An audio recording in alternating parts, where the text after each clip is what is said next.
Bonjour, bienvenue dans cette nouvelle vidéo où nous allons aborder la dernière étape de la méthode de la dissertation, la rédaction.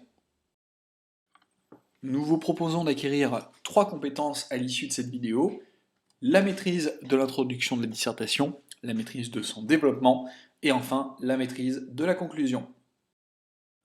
On a coutume de dire qu'on ne fait une première impression qu'une seule fois. C'est dire si l'introduction est une étape essentielle de la dissertation.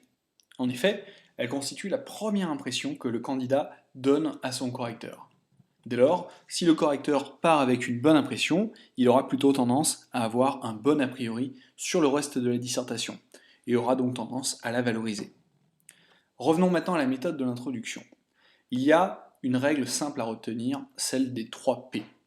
Le premier P est lié à la présentation du sujet sur laquelle nous allons revenir. Le deuxième P constitue la problématique. Il s'agit alors pour le candidat de transformer le sujet en question-problème à laquelle il va devoir répondre. Le troisième P concerne l'annonce de plan. Le candidat doit annoncer les principales parties pour guider le correcteur dans la réflexion. Attention, il ne faut surtout pas aborder les sous-parties mais s'en tenir uniquement aux principales parties. Si l'on se concentre maintenant plus précisément sur la présentation du sujet, on peut distinguer en fait 3 sous-parties. Tout d'abord, l'accroche. L'accroche peut être une citation, un fait d'actualité, un fait historique, dont le but est d'éveiller l'intérêt du correcteur. L'information de cette accroche peut être issue soit de votre cours, de vos lectures, ou, dans le pire des cas, du dossier documentaire. Interdisez-vous absolument de débuter l'accroche par une formule du type « depuis toujours, de tout temps ». Dans la présentation, l'élève va devoir également définir les termes principaux du sujet, qu'il s'agisse des notions ou des mécanismes. Enfin, le candidat doit définir le cadre spatio-temporel. Ce cadre présente l'espace géographique et la période concernée par l'analyse. Attention à bien penser à 2 éléments. D'une part, pensez à faire le lien entre les 3 parties de l'introduction de manière à maintenir un fil directeur. Il faut donc faire le lien entre la présentation et la problématique, d'une part. Pour cela, le raisonnement de la présentation doit déboucher sur la problématisation du sujet.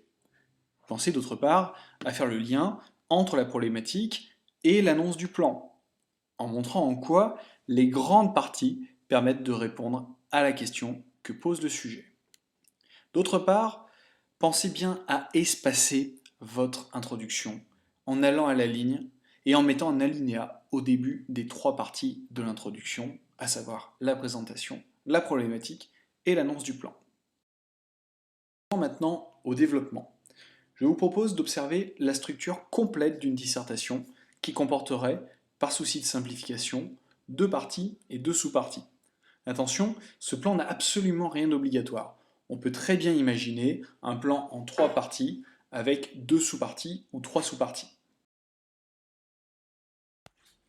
Vous l'avez compris maintenant, tout développement doit répondre à une problématique. Par conséquent, le candidat va élaborer son plan en réponse à cette problématique.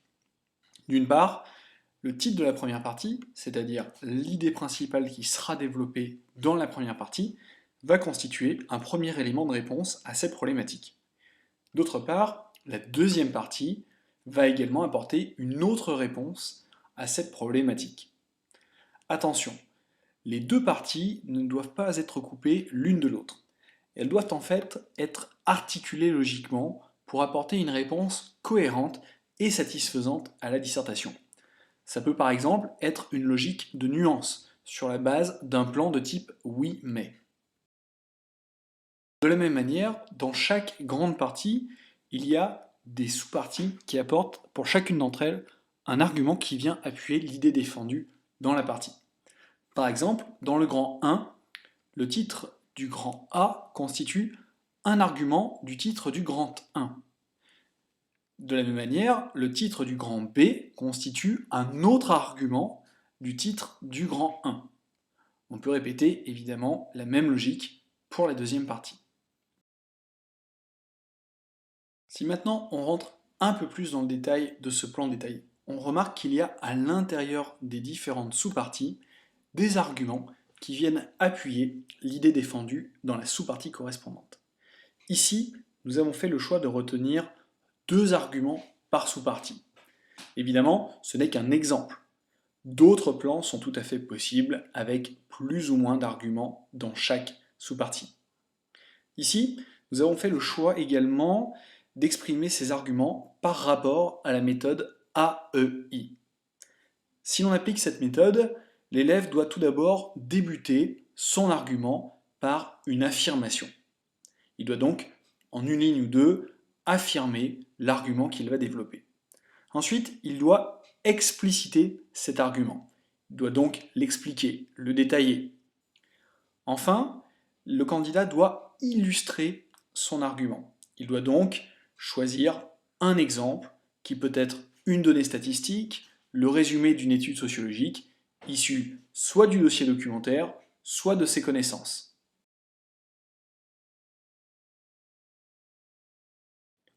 Pour que la ligne directrice de chaque partie apparaisse clairement et rapidement au lecteur, vous devez absolument rédiger des chapeaux en tête de chaque partie. Il y en a donc 2, un pour la première partie et un autre pour la deuxième partie. Leur objectif est très simple. Pour chaque partie, vous devez faire apparaître en 2 ou 3 lignes les différentes sous-parties que vous allez y développer en explicitant le lien qui existe entre elles. Maintenant, venons-en aux transitions. En fait, les transitions servent au correcteur à bien comprendre l'enchaînement qui existe entre les parties et entre les sous-parties. Il y a donc 2 types de transitions.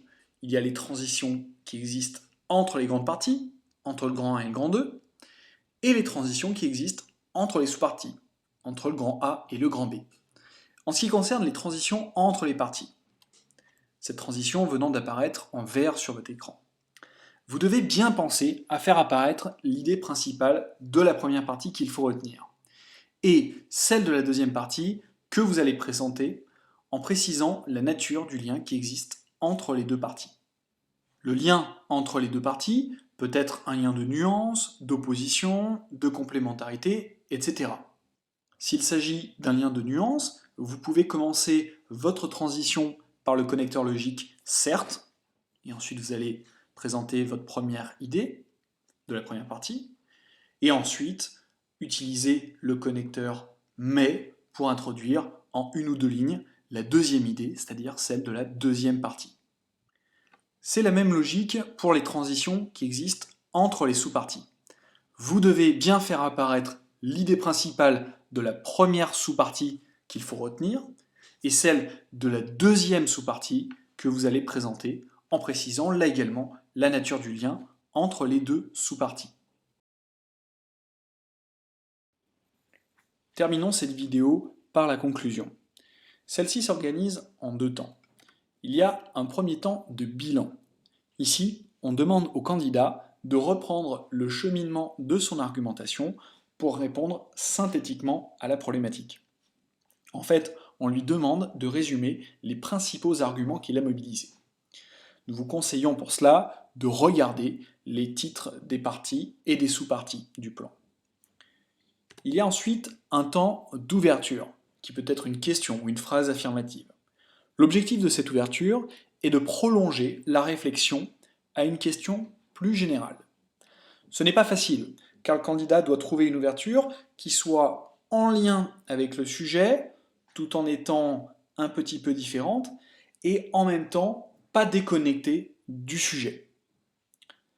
D'autre part, nous vous conseillons d'éviter les formules de type « on se demande comment ce sera dans 100 ans » ou des ouvertures très vagues du type « existe-t-il des solutions à ce problème ?»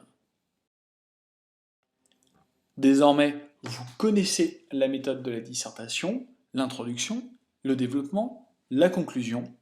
Il ne vous reste plus qu'à acquérir ces compétences-là. C'est à vous de jouer.